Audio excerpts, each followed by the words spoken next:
ఆవిడ కడుపులో పెరుగుతున్న బిడ్డకి వినయ్కి సంబంధం లేదు మేడం.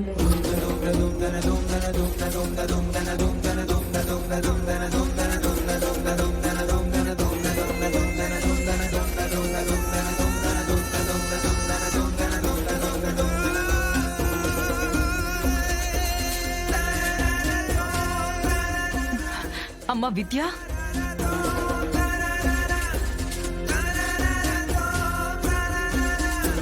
విద్య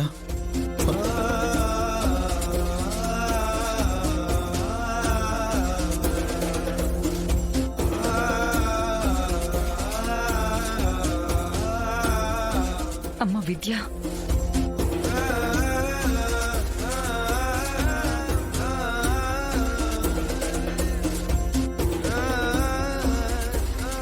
అమ్మా చచ్చేదాన్ని చావకుండా ఎందుకు ఆపారమ్మా? చావకుండా ఎందుకమ్మా మీ పైన ఒట్టేయించుకున్నారు? విద్య అదేంట్రా ఇప్పుడేమైందనరా? ఇప్పుడేమైందని? ఇంకా ఏం కావాలన్నయ్య? ఆ రిపోర్ట్స్ లో ఏం వచ్చిందో నువ్వే చూసావు కదా.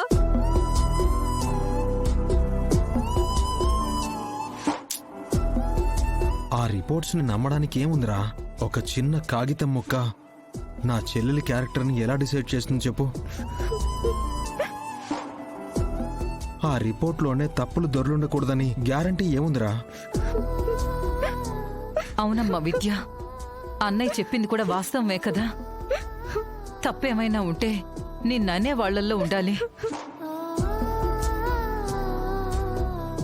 తప్పేమైనా ఉంటే నువ్వంటే పడని వాళ్ళు చేసి ఉండాలి. తప్పేమైనా ఉంటే అన్నయ్య చెప్పినట్టు ఆ రిపోర్ట్స్ లోనే తప్పు ఉండాలి. అంతే తప్ప నువ్వు తప్పు చేయవమ్మా. నువ్వు తప్పు చేయవు. నీ తప్పు ఉండదని మేము నమ్ముతున్నాం తల్లి.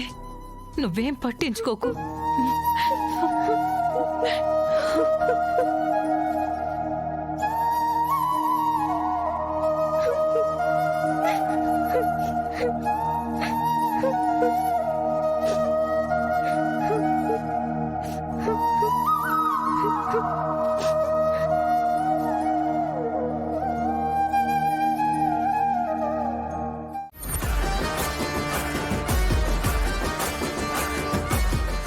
ఈ బాధని బదిలించుకోవడానికే సంతకం పెట్టేస్తాను.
చూసావుగా, మా అన్నయ్య ఏ డౌట్స్ లేకుండా డివోర్స్ పేపర్స్ మీద సంతకాలు పెట్టేశాడు. ఇక ఈ పేపర్స్ ని మా లాయర్ గారు రేపు కోర్టులో సబ్మిట్ చేస్తారు. నెక్స్ట్ గ్యారెంటీగా డివోర్స్ మీ ఇంటి గుమ్మం దగ్గరకు వస్తాయి. తర్వాత మా ఇంటి గుమ్మానికి మావిడాకులు వేలాడతాయి. మా అన్నయ్యకి తిరిగి మరో అమ్మాయితో పెళ్లి జరుగుతుంది. అప్పుడు మా ఇంట్లో మీ చెల్లి వల్ల పోయిన కళ తిరిగి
మనవడా, బాధపడమాకు. ఇందులో నుంచి నువ్వు బయటపడాలంటే నువ్వు కూడా అఖిల లాయర్కి గట్టి పోటీనిచ్చే లాయర్ని నియమించుకోవాల్సిందే.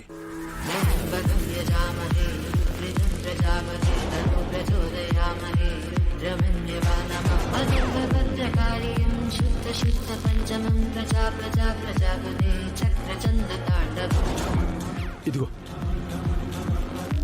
అతను చాలా పెద్ద లాయరు. ప్రస్తుతానికి ఢిల్లీలో ఉంటున్నాడు.